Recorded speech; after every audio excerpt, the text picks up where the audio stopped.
paintings in the show. It's our pleasure to have him in the show, and it's a real privilege to hear him speak with Rob tonight. And I think it's going to be quite an interesting talk.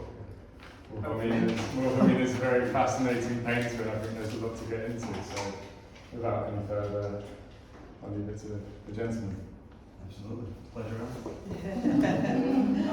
I think we should thank Marie Graham for putting up the 2025 Hampstead Art Society. I think we're very lucky to have such an independent venture like at the heart of downtown London, and with such great taste. Yes. You know, it's pretty rare. Right. Rob, we met today an hour ago. That's right. You told me you're the director of the Wilhelmina Barnes and Graham Trust. Yeah. What does this entail? Okay. Where should we start? The trust is probably. I'm probably going to refer to the trust a bit. So I'll probably just introduce what the trust is and what we do, just so when I refer to the trust in half an hour, I'm not getting more to talk about. So on the face of it, it's quite obvious. It's the trust that was set up. Right, and then I'm just going to say one more thing before I launch in. I'm going to start calling her Willie from this point onwards. So I keep saying Barnes Graham or Wilhelmina Barnes Graham, and we'll be here all night. That's what everyone called her, that's what she referred to herself. And I feel slightly uncomfortable saying it feels really kind of weirdly familiar, but it's just a useful shorthand. You can do it too, John, Nathan. So Willie created the legal entity of the trust in 1987 when she was 75, and it was a moment in her career when the Tate had this exhibition in 1985. I'm assuming you know a little bit about Barnes Graham Willie here, but maybe you don't. But she's part of the St Ives group in the Broad. We'll go on to St Ives probably a bit more. But St Ives in Cornwall, and the group of artists that gathered there post-war, she was part of that group. So in 1985, this is going to be a quite digressive answer. In 1985, the Tate had this show, which is the first time St Ives had been kind of brought together as an art historical moment in a big institution. So this was the big museum show, which was talking about Hepworth, Nixon, and all those artists in St Ives. And Willie felt she wasn't well represented in that exhibition at all. Not surprisingly, you know, the Lanyons and the Hiltons and all those artists all had 10, 12 plus pictures. I think we had maybe 2 or 3. And the catalogue that went with it, which was partly written by her ex-husband, didn't treat her very well either. So that time to 1985. So in 1987, she's actually also been offered her first and one and only ever full retrospective. That was happening in 1989. So in 1987, she was halfway between that sort of negative thing and this kind of positive thing to look forward to. And it was a moment. She was always an artist who just wanted to exhibit the work she'd made in that year. You know, whenever she had a show, it's like, I want to show my latest, newest work. And she hardly ever looked back, but because she had this retrospective planned in '89, it was the first time she looked back to the work from the 40s and the 50s and the glacier paintings. She got them out of drawers and dug them out, and she hadn't really thought about her preceding decades as an artist really until this point. I think so that at this point in 1987, all these things came together in her head, and looking backwards and also looking forwards. And I think she thought when she was 75 at this point, she'd been, you know, she wasn't the healthiest person. She had quite bad bronchial problems all through her life, and had bouts of illness quite a lot, you know, really from her 60s onwards, where she was thinking, well, what's going to happen to all my art that she kept, and her legacy, which she thought, like, the art world, for want of a better way of putting it, wasn't treating her the way she thought she should. So, and at that time, there wasn't, artist trusts and artist foundations are quite big these days. In the States particularly, you know, a lot of individual artists have foundations, but in the UK in the 80s, I think there was only probably the Henry Moore Foundation. It was quite a new thing. So this idea is for an artist to set up an individual trust to look after the legacy was quite unusual, and very unusual for a female artist. So Why is that? why is it unusual? Yeah.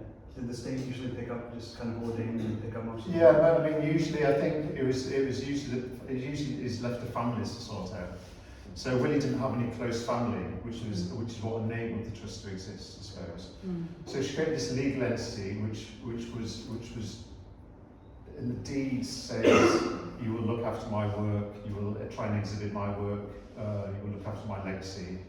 As one part, and the other part would be, and I think it says the wording is if funds allow, that you would be charitable in terms of supporting artists. So that's basically what we do.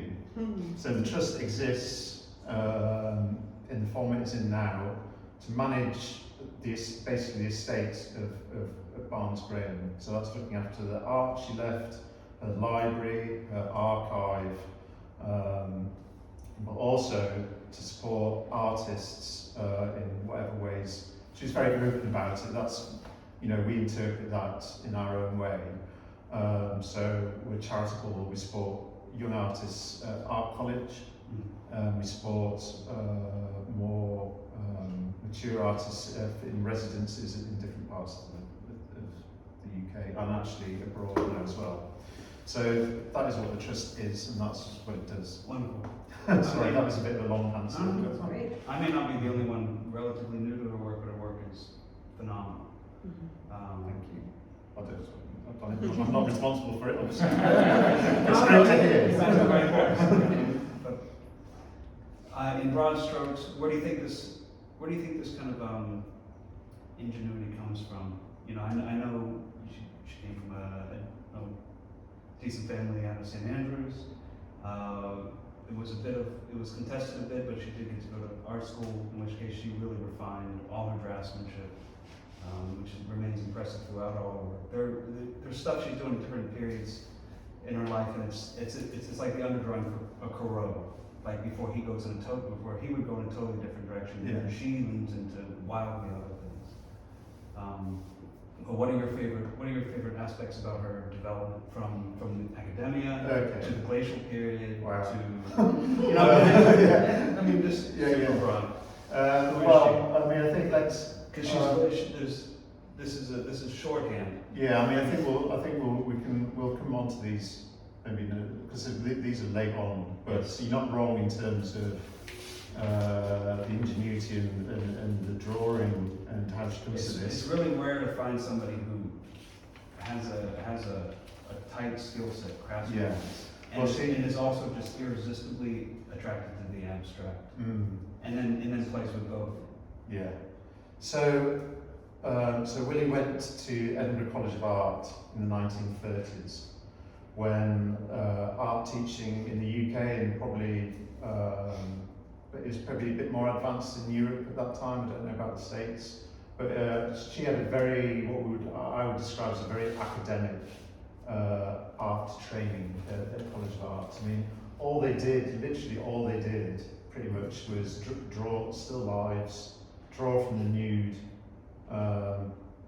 and learn about techniques and materials, the practicalities. But 4 or 5 years she was there, that was what was really drilled into her. It was about observation and drawing as being the underpinning of everything. I mean, it's like a different world now. I mean, it's like the opposite of art schools now, pretty much. But that's what it was, and you see photographs we've got photographs of her sort of degree show, her diploma show, and that's what it is. Rows and rows of still lives, rows and rows of the nude. So that was what was, that's what she got from going to art college, that kind of really rigorous. And she always talked about it later in life, it was about, for her, it was about the observation and the looking. It was so important to her. She's really good at it. So I've seen like 20 plus pictures from the glacial period, and she sometimes redraws, they're not traced, they're hand drawn, and it's like she has like perfect spatial recognition. Yeah. She can like relay out the same composition. Yeah. So she had that amazing facility to be just a really good drawer of what was in front of her. she was also, and I think this comes from that time as well, but she was also really interested in the kind of formal properties of a picture. So, like the golden section, you know, the Greek kind of idea about perfect ratios and what, you know, the perfect aesthetic way of dividing the canvas, things like that. She loved all that stuff. So all that kind of theory about, you know, what would look best, you know, and what proportions work best in relation to each other. She was really into all that as well, which is inherently kind of abstract. Yeah. So I think with those two things even from college, you get that interest in nature and observation, because observation, you're obviously looking at landscape or still lifes or the body, but you know, but that goes hand in hand with interest in the abstract properties of a rectangle of canvas or paper, and how to, you know, and then her whole career is then almost like marrying how to marry those things, two things together. Just we'll maybe come back into these later, but just these late paintings in acrylic, which, you know, very loose and improvised, and she made hundreds of these. And nearly all got a pencil grid line with diagonals and things underneath, just as a kind of, just so it's that, I think it's like, not a crutch, but just as a sort of framework to make it, I think she felt more comfortable that it was there, even though if she was just going to paint over it. And I think some of these angles and things would be on those lines and diagonals that she drew underneath, but on the face of it, they're very gestural and loose. Is this a standardized cut of paper, or is this golden ratio? Well, it's imperial size paper. So she started using this size paper in the sort of 90s, so the last 10, 15 years. Nearly all, probably 90% of the work she made in that period was on this size paper. Alright. If I can get too deep too fast, my question is, a lot of, I mean, the abstraction she did throughout her career seemed to be based on natural observation. Quite a lot. Do you correct me? No, well, goodness sake, go on, carry on. These last 20 years, Yeah. it seems to be almost not like a, not naturally, not from observance. No. Not from observing fractals within natural happenings, but No, it's more it's more about, a lot of it actually, it's more about the maths. She was also really into maths. Just even on a day-to-day basis, because we were all, you know, we've got her diaries, she was a keeper of things. She kept all scraps of paper, things from the studio, and if you flip something over, a letter or something, it's nearly all got, it's got some sort of calculation on it. But just day-to-day life stuff, but she liked doing maths. And so that was, again, part of her kind of mental makeup. And I think, you know, she started off in what you might call sort of nature abstraction, sort of landscape abstraction, which started with the glacier series, which she visited this glacier in Switzerland in 1949, where she was transforming what she's seen into an abstract version of what she'd seen. So it was still about experience of landscape and what she'd absorbed, but it wasn't exactly, she wasn't painting exactly what she'd seen. It was more about the idea of what she'd seen. But over time, through the 50s, that became more and more hard-edged until the 60s, at which point landscape completely disappears. So really the 60s and 70s and 80s, she was using the square and the circle, which are the two most basic geometric shapes. Really, in those years, for about 25 years, really, landscape completely disappeared in the 60s, 70s and 80s, which was when she was at her kind of least popular, I suppose, least well known. She got very rigorous, very mathematical, very hard-edged. She'd almost turned her back on landscape, but then something happened in the 80s, which brought it back. When was the George and His Dog series? Jeff and Scruffy. Jeff, that's it. Jeff and Scruffy, so that was mid-50s, yeah. So that was part of that process.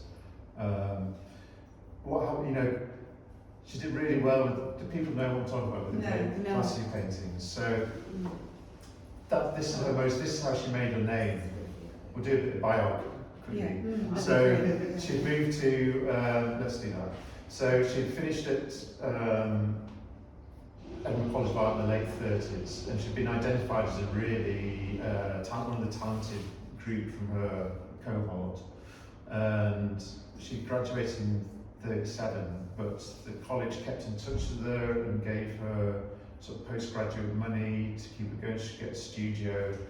And then when war came, the principal of the college knew that Ben Nicholson and Hepworth had moved to St Ives, and there was a group of artists there, and thought she would be safer there away from the war, and it would be good for her sort of bronchial problems that she had already at that age. So he suggested she go to St Ives. And then for the first, who knows St Ives? Is there anyone been to St Ives? A few people know about St Ives. So St Ives is a beautiful, picturesque place full of artists. And when you get to St Ives, most artists, Willie was one of those. You know, you paint St Ives. It's so like amazing, surrounded by blue sea, amazing shapes in the landscape, amazing townscape as well, which is really like painting the town. So for the first 7 or 8 years, she was there. She basically painted St Ives in a fairly sort of traditional way. But it was this experience of going to she visited Switzerland in 1949 and walked on a glacier, and this is where she had this kind of change, quite a profound change, where she experienced landscape in a different way, I think. And there's something about being on the glacier, how the light hits the ice, how the colours change, how you can see through it and into it. Brought together all these ideas, which are sort of modernist ideas. You know, she was friends with Nan Gabbo, who was interested in sculpture, who used perspex. You know, Ben Nicholson, Barbara Hepworth. They were all talking about modern art, and that's what was, that was their milieu at that time. And for Willie, that was the thing that moved her away, I think, from a traditional way of thinking about landscape to this more abstract way. So, yeah, for refer to the glaciers, which we already have, that's the moment. And she showed those at the Red Fern Gallery just around the corner in 1951. Sold quite a few. The British Council collection, the Arts Council collection, bought glacier paintings in the year they were painted, and she's been hailed as one of the great, or one of the best women artists in the UK. 1951, around that time, and she had this like little moment of fame, but she didn't sustain it.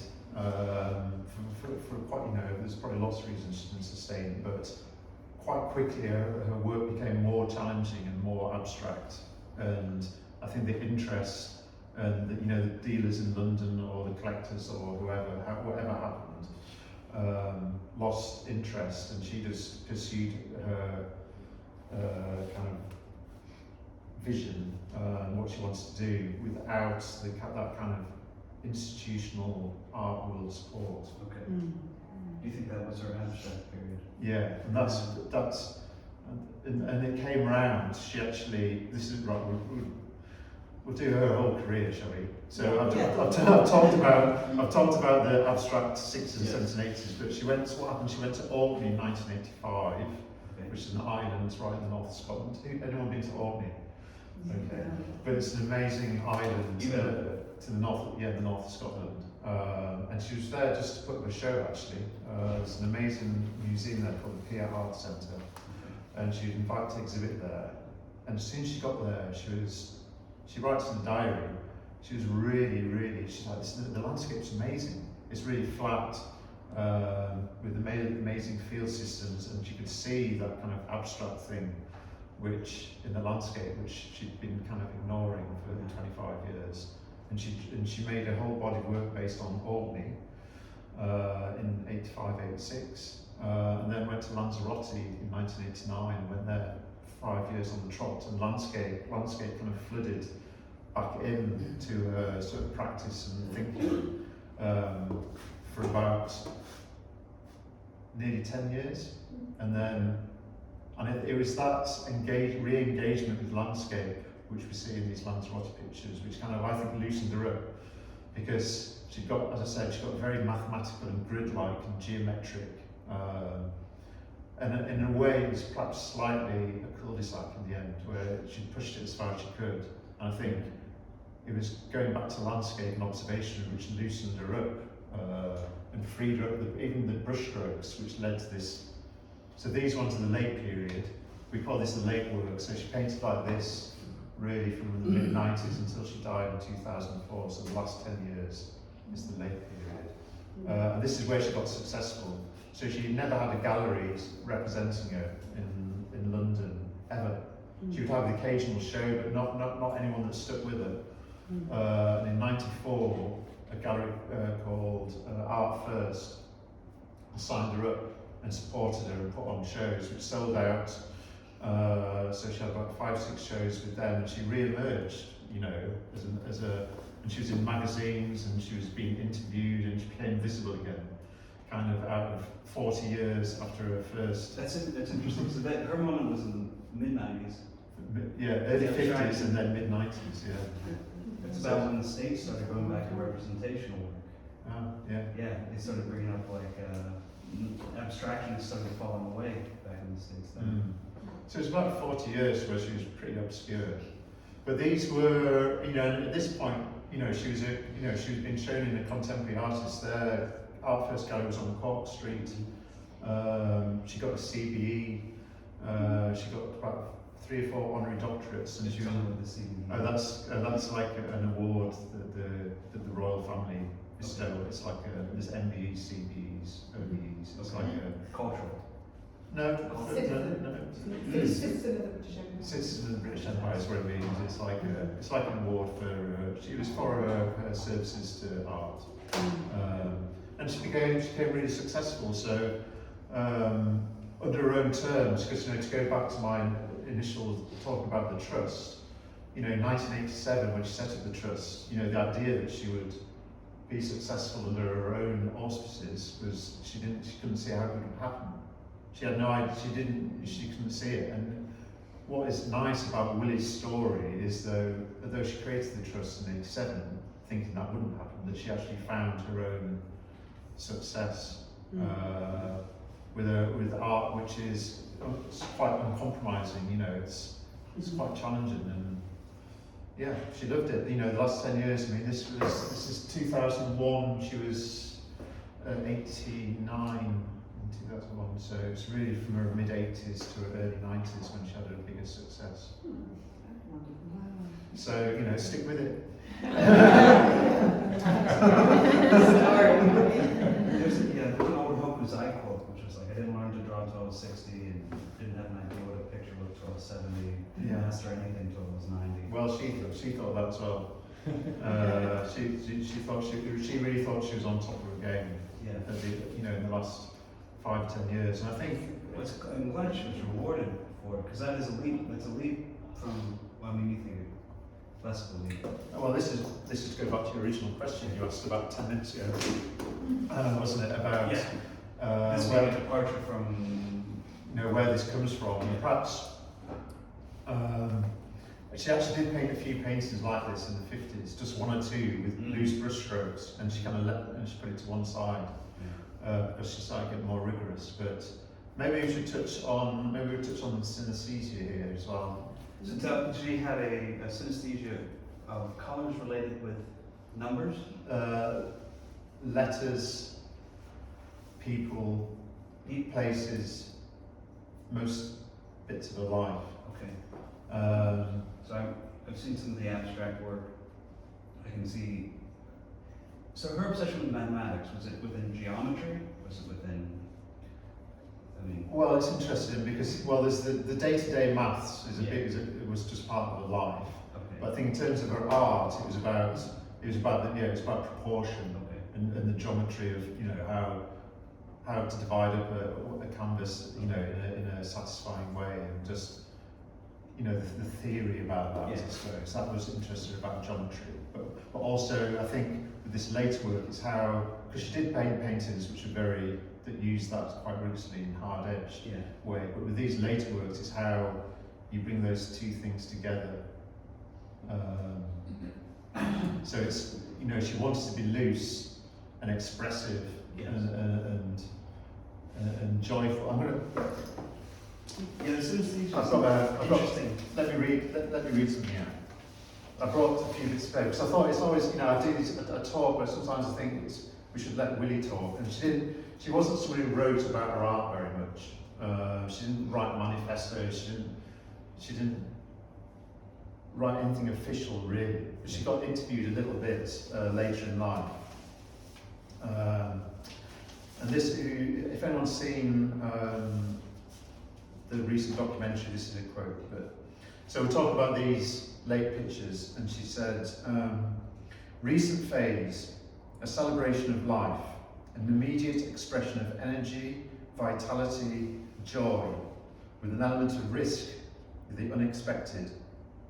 Colour as colour, texture as texture, so blue is not sky, green is not grass, but is an object in itself, so that it is itself.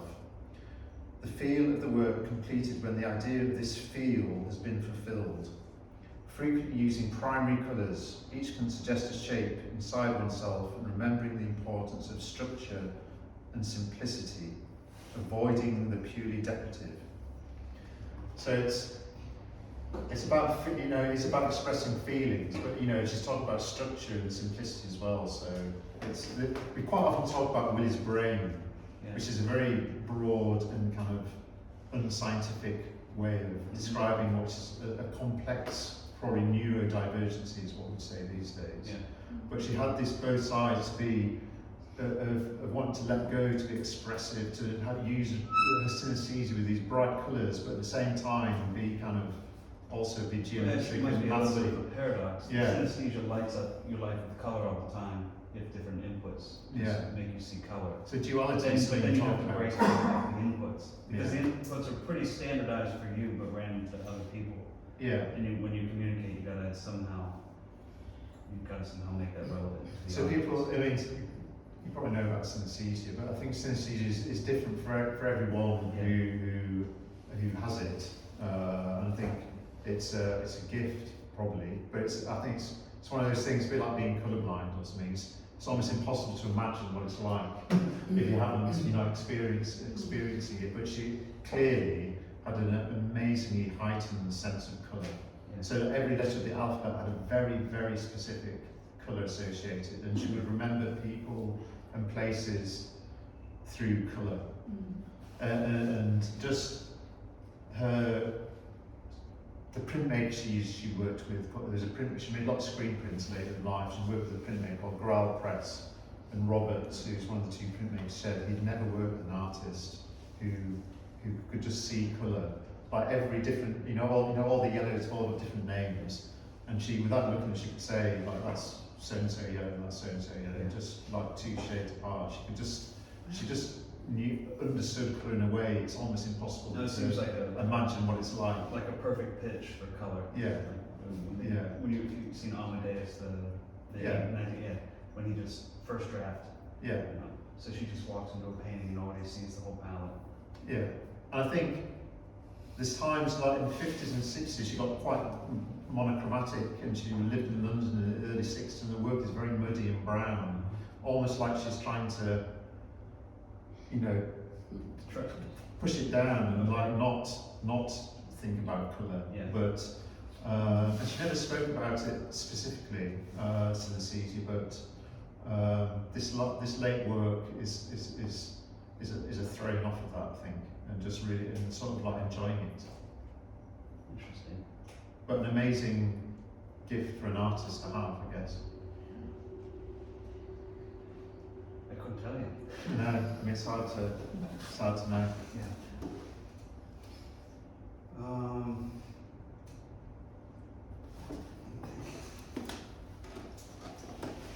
you want to talk about Lanzarote? We should have all that again. Yeah. Exactly. Why did we pick these pieces? Yeah. I mean, I would say anything too specific about either of these two paintings, but right. I keep asking who's been on their holidays and where. Who's anyone been to Lanzarote? A few people have been to Lanzarote.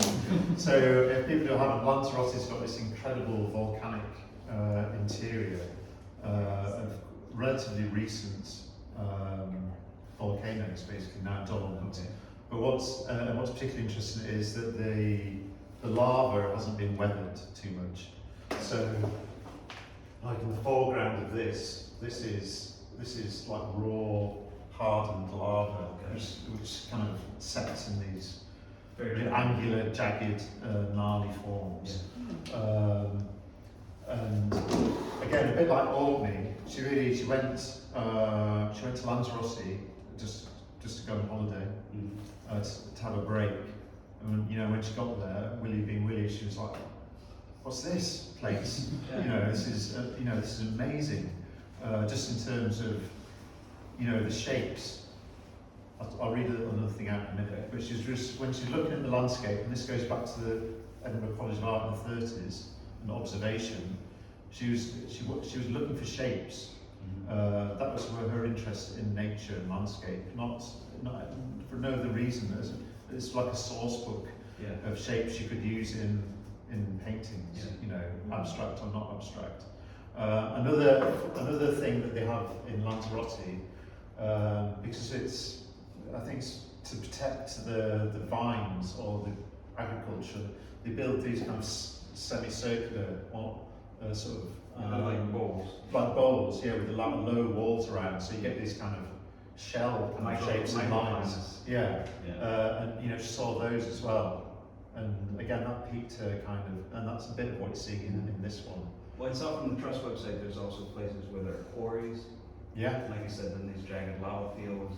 And then there was one, it said on her first trip, she had, there was the plains, which she had visited only then, which she'd done quite a bit of work. And another thing in Lanzarote, which is completely different to these, is all the buildings are white cubes with green doors.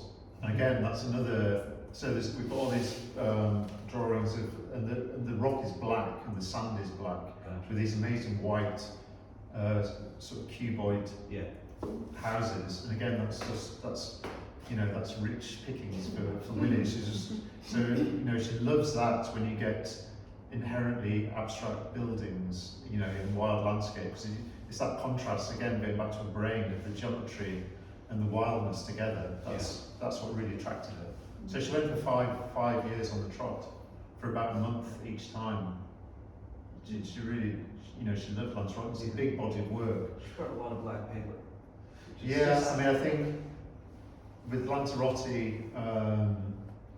a lot were done there. There's loads of photographs that are, in the landscape with big boards, but a lot were done when she would get back as well. She would make work there, and we've got small drawings, we've got big paintings. Well, this is the biggest size, but all different size, all different mediums, chalk on black paper, pencil drawings, gouache, finished acrylics. She tried all the. She loved art. She loved materials. She loved. Her studio was just full of all the different paints. Anything that new came out, she wanted to try it. So, something like Lanzarote and Orkney, she would try and depict it in lots of different ways and with lots of different media. And it was just a great output of. This is the last great output of sort of landscape-based work. As I said before, really, her last time she went was '94, and then from that point, there's not another landscape picture. She died in 2000. So the last 5-6 years. Did she travel much? No, she stopped travelling. Why is that? She was getting old. She was quite infirm, and she would go between. At this point, I didn't mention before, but in the early '60s, she got given a house by Nancy in Fife in St Andrews, where she had been born. So she was travelling between St Ives in Cornwall up to Scotland, sort of twice a year as well. So she had different stimuli in terms of landscape, really from the 60s onwards. But she didn't travel abroad again after Lanzarote, and I think it had done its job in a way. and just allowed this late period to happen. That's fantastic. Yeah, I kind of lean towards her the way she draws the landscape. I think it's pretty brilliant. And she just turns it, when she takes it back to the studio, it goes in a totally new direction. Yeah, I mean some of the I mean I tell you I can't do a slideshow and show you, but some of the pencil drawings she did of the lava fields are absolutely, they're really stunning. Yeah, she could draw right up to the you know, when she was in her late 80s, she still had that facility to be a fantastic drawer. Let me just read something out about drawing in Lanzarote. So I'd like to hear what she has to say. What should I say? This is a little bit long. I'll try and trim it. I'll try and edit it as I read it. There's a great excitement and tension from beginning a drawing. The element of shock from the blank paper, the choice of medium, different kinds of pencils on various makes of paper, use of charcoal or chalk, pen and ink, or stick dipped in Indian ink. I have always been interested in drawing. It is a discipline of the mind. I seek to discover abstract shapes, accepting the subject's demands, often touching different moods. Being in the presence of the power and awe of nature, be it to study the effects of the sun on glaciers in Switzerland, the rain on clay formations in Tuscany, the lava forms and disturbances in the volcanic areas of Lanzarote, to the passing of cloud shadows on the hills and sea of Orkney, or the wind movements on sand in Fife. All wonders emphasising the realisation of the importance of being at one with nature. This is a contemplation of sensing out, feeling and understanding particular rhythms, not just on the surface, but also underground, as in Cornwall. So again, that's a modus operandi really in the 90s when it comes to nature, that kind of using it as a tool, but an end to its own right. Beautiful. She wrote, I mean, did she write a lot in her notebooks? Because she just, it seems like she just filled reams of notebooks. She did, no, kind of, yeah. She did write a lot. She kept diaries, so she had we've got them from the late 80s. She had an A5 diary every year. Okay. You know, a day per page. And she filled, nearly every day she filled in a small hands. So that's that, you know, it should fill it. Yeah. But a lot of it's like going to the hairdresser and who she went out to dinner with and stuff like that. So it's got all that stuff in as well. But mixed in with that are these little nuggets of stuff about her art. But we've only just started reading them, so there's a whole lot of revelation to come about her life and work. We've got an archivist now. We've had an archivist for a couple of years, and she's actually engaged. She's just one day a week just reading Willie's diaries.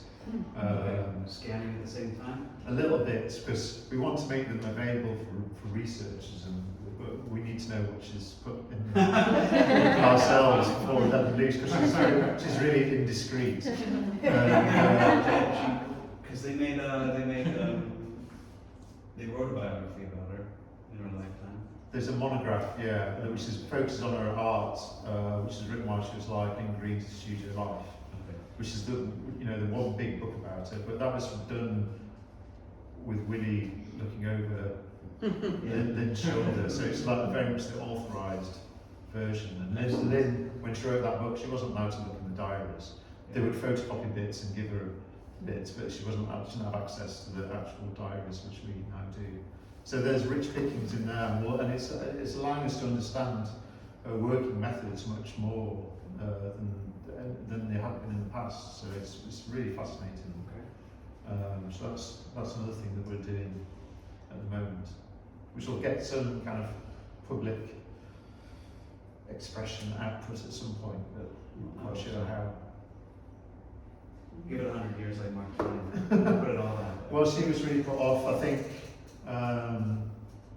while she was alive, I think it was a biography of Ben Nicholson came out, which was a bit sort of warts and all, and kind of talking about his love life a lot. And Willie was a very private person, and she was really horrified by this biography, and she was just like, oh my God, I don't want ever anyone to write anything like this about me.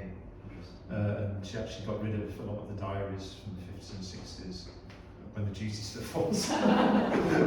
But she kept the stuff from later in life. So, but yeah, so we do, she you know, there's family members and people who are still alive mention the diaries, and you've got to be, you know, a bit careful about what's out in the, you know, she would just, she wrote what she thought, she wasn't, she was... Yeah, she didn't expect, No. nobody expected what came.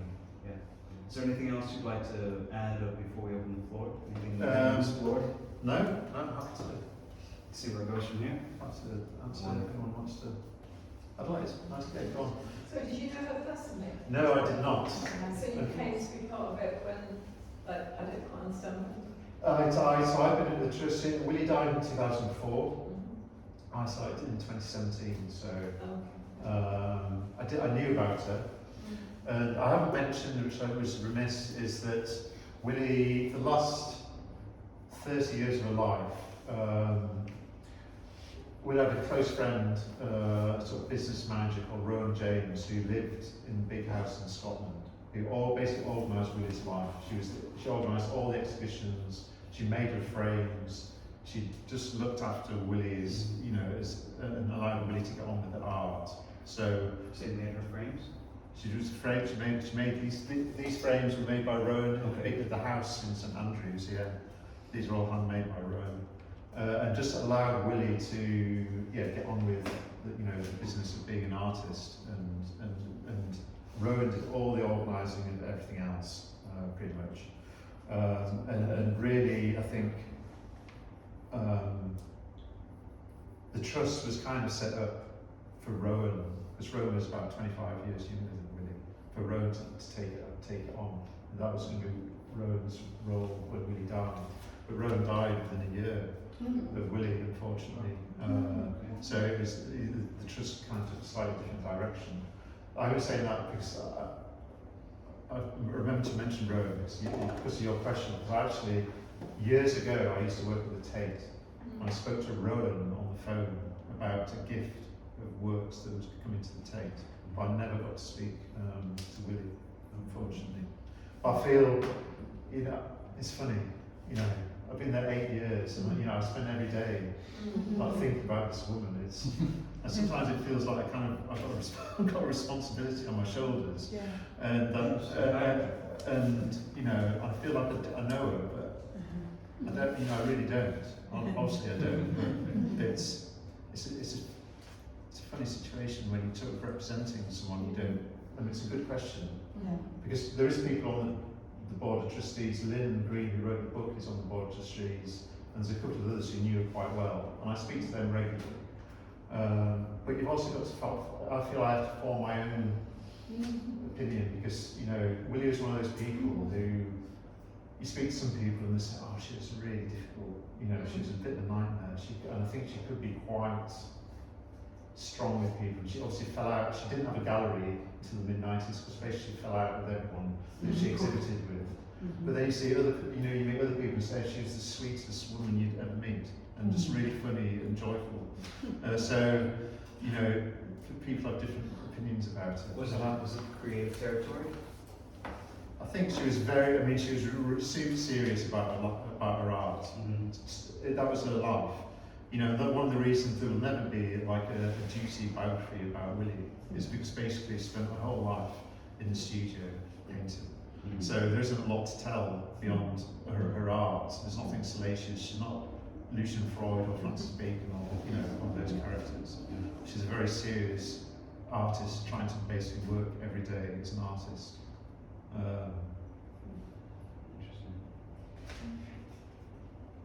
Interesting. We'll work this way, left to right. In the film, it touched very briefly on religion or Yes. spirituality. Yeah. It didn't seem like it's glossed over it. Would you guys talk about more? So people hear the question. About her religion. Religion and spirituality. Yes, that's a good one. Well, I think she was brought up in a traditional kind of Christian way, and then probably lapsed. This is going to be a very unsatisfactory answer, I can tell already. But she had a moment in the late 60s where she got interested in sort of traditional Anglican Christianity, I suppose, and go on a pilgrimage just for a few years in the late 60s, early 70s to Walsingham in East Anglia. And I think, I don't know why, and I don't really know what what brought that around. It might have, there's something happened in her life which I don't think we really know what it was. It could have been something about her father dying, I don't know, I'm not sure. But we do have a library, you know, there's lots of books about faith and spirituality, and not just Christianity, other faiths from around the world. So she was interested in the spiritual life. Was she a Christian Scientist? No, she wasn't.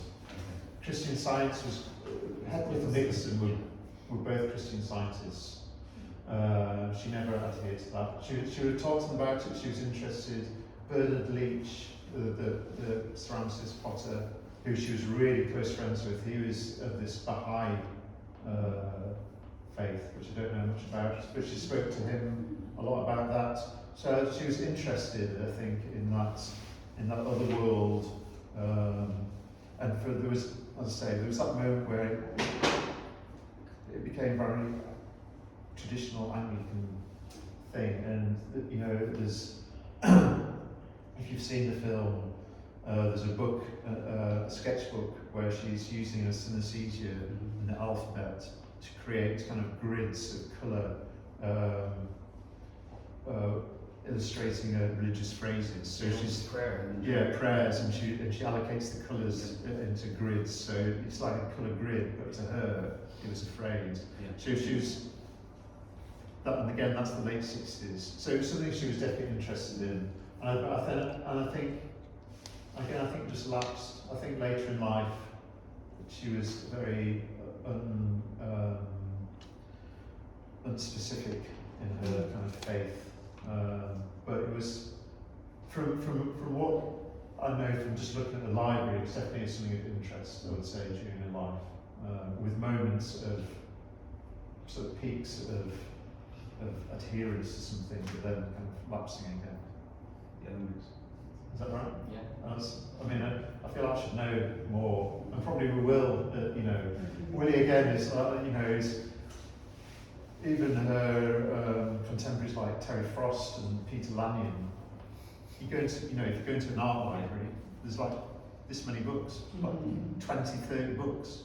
There's literally been 2 books written about Willie. So there's still a lot of research to be done, lots more to find out. And we, you know, we've only really had the archive of the Trust for the last 2 years. So there's still a lot to do. And you know, that's one of the questions which, you know, in 2 or 3 years' time, we might be able to answer more satisfactorily.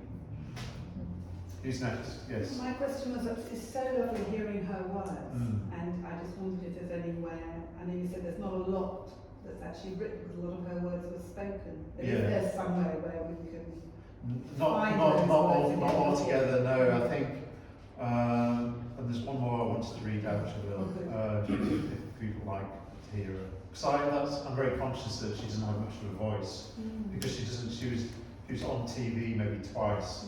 She was on like BBC when Tate's and Ives opened, you know, or it was Hepworth Centenary.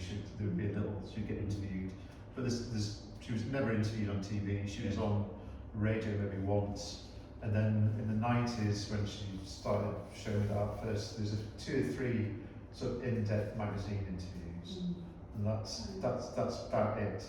And come on, you know what they are? I mean, I can, if you email the Trust and say you asked that question, I can, we've got them, I can scan them and send them. They're really, you know, they're hard to find. Yeah. Can I just read this one last thing, please? So this was written in '96. Again, it's kind of about this late work. So she was 83, no, she was 84. She said, at my age, there's now no time to be lost. I say to myself, do it now, say it now, don't be afraid. I've got today, but who knows about tomorrow? I'm not ready for death yet. There's still so much I want to do. Life is so exciting. Nature is so exciting. Trying to catch the one simple statement about it. That's what I'm aiming for. I'll keep on trying. That's great. Oh, that- She was quite, I mean, she was great when she actually, when people prompted her to say stuff, she was really good, but I don't think, she wasn't, she didn't have the impetus to write about her work herself. She needed someone to like prod at her and, you know, say something, you know. Yeah. I mean, this is her chosen language, so. Yeah, absolutely, yeah. Graham, do you have a? Yes. You have access to absolutely everything at the trust. So I was just curious, out of your own personal opinion, Rob, what particularly resonates for you in her work? Is there a particular time period or are there particular works that you feel particularly drawn to? That's a good question. Yeah. Well, how shall I answer that? There is, but you know, when I started the trust, this is one of the privileges of mine. I've got a great job. I really, it's the best job I've ever had. I can't imagine I have a better job.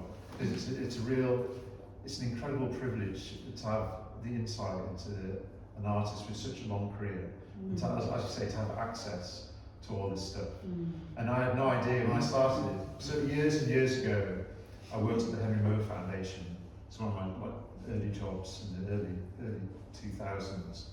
And that's running a very, you know, he's like the opposite end of the spectrum of an artist. You know, they've got everything, and there's millions of books, and you know, it's like a different, and it's been researched to death, and everyone knows everything there is to know about Edinburgh. And you know, our trust is like a mini version of that, but with all the work still to do, in a way. So when I started, it took me quite a long time to appreciate all this. And you know, we've got, you were asking me earlier on about how many pictures we've got. I mean, we've got thousands of pieces of work, which go from like finished signed things to little scraps of paper and everything in between. But you know, it goes from the 30s, actually from the 20s, before even like juvenilia. You know, like little watercolours of her house when she was 16, because she kept stuff. And she consciously started retaining works, I think, in the 70s probably. You know, things that she could have sold 17s? from the 1970s. She wrote to her mum once to say someone had offered her a lot of money for a 1950s picture, and she said, "I need to keep it." You know, so at some point she was like, she started. It wasn't stuff that she just couldn't sell. She started building her own core. Her own core collection of works. You know, I mean, a lot of what we have is some of it's that. A lot of it's stuff that she just failed to sell, and then studies. We've got canvases. You know, in the 40s. I'm not going to answer you, Graham. Sorry, I'm getting around to it. We've got canvases from the 40s, which during the war she painted portraits. That's how she made the money. They weren't allowed to paint on the coast. Who was getting portraits painted? Sorry? Who was getting people in St Ives, like the people in St Ives would get their portraits painted. They weren't allowed to be on the coast? No, for a couple of years, like 44, before D-Day, I think 43 to 44, something like that, they were banned from even drawing out on the coast. Just appearing popular? Because they would get shot? Just it was like a, you know, it was seen as a dodgy thing to be doing, to be drawing the coastline. Because that's what, because it was, Cornwall was full of American troops. That's where they were all waiting to go to D-Day. So anyway, so she painted portraits. What was it? She painted portraits, but we've got all these canvases where she painted a portrait and she scrubbed it off and started painting an abstract thing, and on the back is another portrait. So she's reusing all these canvases, like painting on both sides, and she kept all that. And we've got this, you know, we've got like a shelf like this. It just, you know, that people don't know she painted portraits. You know, there's a couple in the main book, but you know, they're quite good. We could do a show of portraits she painted, and people would be like, God, didn't even know Barnes Green ever painted a portrait, but she did. She gave it up. She didn't really enjoy it. So anyway, so she doing busts or full figures? just heads. You know, they're all right. Some of them. Yeah. So Graham, I think what my voyage at the Trust has been, because again, I wasn't sure that I was even thought she was any good. You know, I mean, I had an idea that she was quite good. The few that I'd seen, I knew the glacier paintings and thought, well, they're good. I thought this was just going to be interesting, but within a year or so, when I'd seen everything we had, I was really convinced. This is what makes my job so good, is that I'm convinced she's really good. Because my job would be really hard if I was like, you know, there's a few good ones, but I think she's a seriously good artist. And I think this is going to turn out to be quite an insightful chance. I mean, most days, or like once a week, I'll find something in the store which I haven't really seen, which I'm like, wow, that's such a good picture. And so we've got a store with all the framework, we've also got plant chests full of unframed works. I mean, we've probably got about 15 drawers with about this many of these in each drawer, and some of the ones at the bottom I've never even seen. So we're still getting the photograph, and we get the photographer comes in, and we'll get them out. I'm like, oh my god, that's an amazing picture. So there is work from every period and style and decade, which I think is really good. I think, to me, her greatest sort of achievement, those two, are the sort of abstract landscapes she made after the glaciers. So she went quite monochrome and quite hard edge, but there's still kind of the landscape. The Cornish subjects, they can see cliff and you can see horizons, but they're very abstract, but not quite totally abstract. There's still a bit of landscape in them. I wish I had pictures I could hold up. So I think those are her crowning achievement. But then I think this late expressive, colourful, bright work is also. I mean, I think these are amazing. But yeah, sorry, Graham, that wasn't a great answer. But you know, I just think she's really good, and there's a lot to like. So you're talking about you meant by how vast the archive is. So how do you decide what to show? Well, that's a good question. There's a lot of things which naturally aren't really for public consumption, which is anything that's unsigned. Anything that she felt herself probably wasn't. There's a group of things which are just like they can stay in the store. They're interesting in terms of development, but they don't naturally want to be shown, I don't think. When the trust started, the trustees at the time had created what's called, we call it the core collection, which is what they thought were the best examples of her work from every kind of style and period of her life. And that's about 700 pictures. So that's what, I was saying to Nathan earlier, we're not a museum, but that's what we work as in a sort of museum way. That's our kind of sacrosanct. So that's what appears on the website, that's what goes into books, that's what goes into public exhibitions. We draw from that pot of pictures, so it's kind of defined. But that's rich and deep, it's quite a lot of work and covers everything. These three works are from the selling collection. So there's a parallel collection, there's three collections, I'll get into this third one in a sec. The second collection is a selling collection, so that's a similar amount of things which have been defined as could be sold. It's not necessarily trying to sell them, but that's how the trust that's how the trust exists, by selling some of the work that Willie left. So that's good quality pictures, which we think are, we want Willie always to be represented well, whether it's through the museum collection or the selling collection. We don't want things which aren't quite so good to be out in the world. And then the middle, in between those two groups of pictures, is the study collection, which is basically everything else. So that's all the studies, all the unfinished things, all the unsigned things, and all the things which we perhaps don't think are quite as good, because she kept so much, and I think, like, I don't know, Nathan, you can say something about this, but I think most artists have ups and downs, and because she kept the things that weren't successful, and to be honest, there's some rubbish. There's some stuff which just isn't really very good, and I think Willie herself would be horrified if it ever there's a range of got into the public. So I mean, it's, with art, it's all value judgment. So I mean, I think we use some criteria which Willie herself defined, but other things are things that we kind of feel ourselves. So it's about, when it comes down to it, it's about quality in a way. I mean, judgment's an interesting way to look at it. I think you don't want to undermine your good arguments. So if this is the work you're putting out into the world for whatever impact you want to have. And how people deal with the back catalogue is different. Like Michelangelo burned everything but 800 drawings he'd ever done, just burned them. But if you're someone like Francis Bacon or Henry Moore or Bridget Ryder or someone, like a tiny little scrap has got a lot of value, and people will buy it, whatever, because it's by them. Willie's not in that category. There's a little scribble by Barnes Graham is no interest to anyone really. At the moment, that might change. We don't know. In 10, 15 years' time, people might be like, well, buy any, just to get a bit of Barnes Graham. But Willie's not at that status yet, I would say.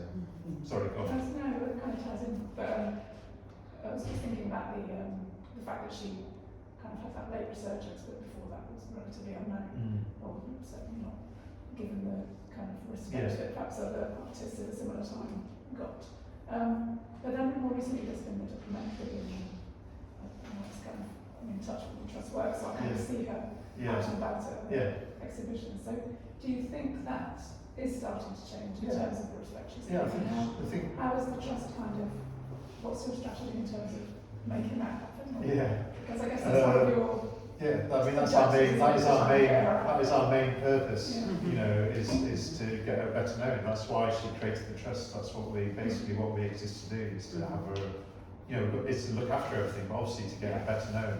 So do people approach you to say, we're putting on a themed exhibition, we'd like something? We lend to make shows. We're lending. There's a Turner exhibition at the Walker Eye in Liverpool. It's Turner's 200.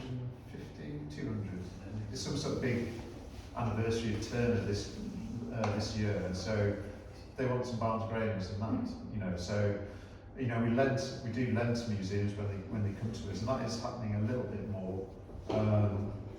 But our strategy is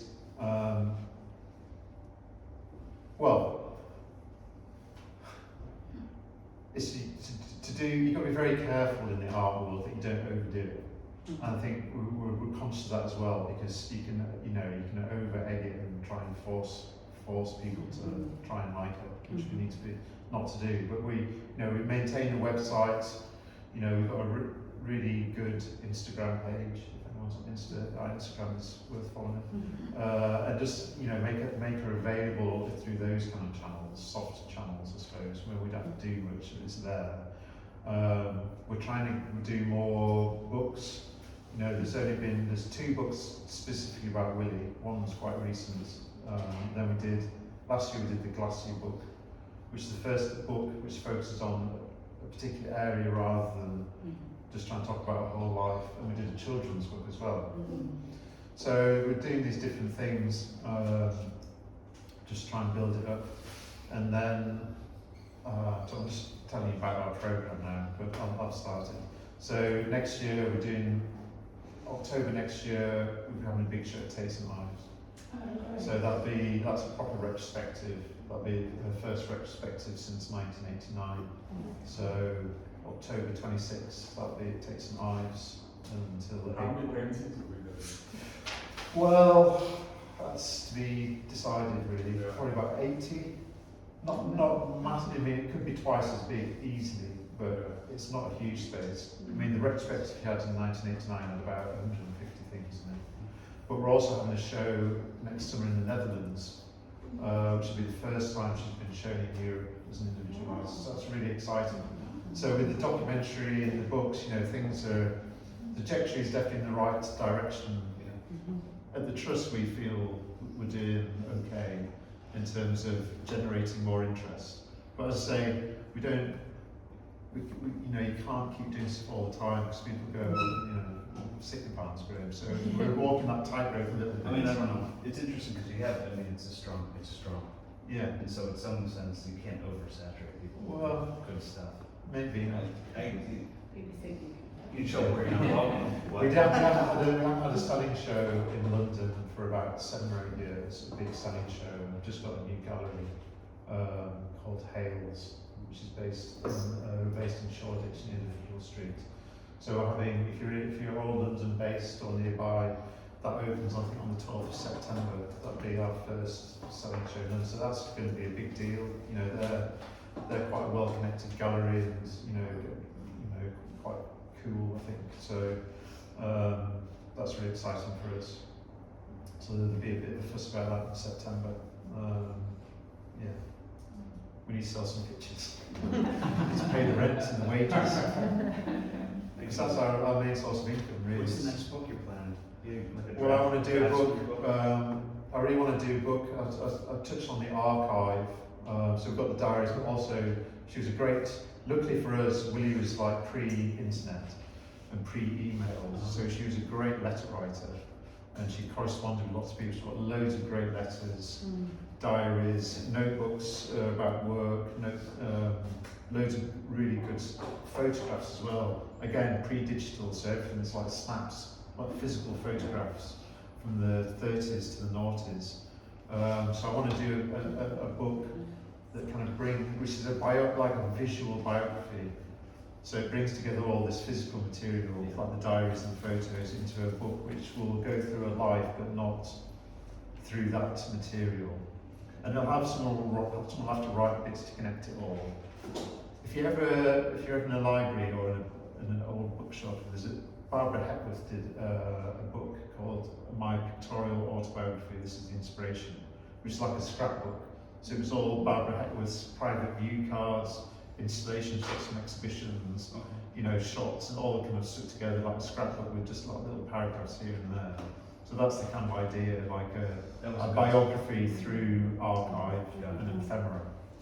sounds good. That'll be a few years away yet, I think. So that's the next book. Hopefully, touch wood. We'll see. Drawings after that.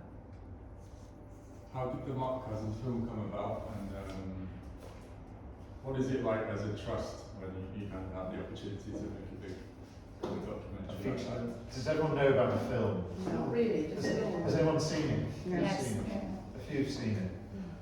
It's called A Sudden Glimpse to Deeper Things, and it's now Say it again. A Sudden Glimpse to Deeper Things, and you can watch it on the BFI player or on Amazon. It was on Sky TV last week, so if you've got Now TV, you can watch it on Sky. But it was a proper cinematic documentary made by a really famous, internationally renowned documentary maker called Mark Cousins, who approached us. People think we commissioned him to do it. He didn't. He approached us and said, "I'd like to make a film about Barnsgrave." So, and it won. There's a big film festival in Czech called Karlovy Vary, which is one of the top 5 film festivals in Europe. It won the Golden Globe there. It's won a couple of other prizes. It's been shown around the world. You know, How old is it? It came out last year. Last year. About a year old. When it got shown in Karlovy Vary at the world premiere, Karlovy Vary is this amazing sort of Czech town, but it's had from the 18th, 19th century, but with a kind of this sort of Russian 50s and 60s kind of Russian influence concrete in it, and there's this massive auditorium. When it got its world premiere, it's over 1,000 seats. I think it's 1,200 seat cinema. Huge, massive screen, and I was sat there. It's packed. It's full. I was sat there. I was like, this is 1,000 plus people who've never heard of Barnsgrave. Yeah. Who've not just like that. You know, this film. When they were talking about the film, they said, "Oh, we get shown in the UK," and I was like, we thought maybe like 8 or 9 cinemas would show it.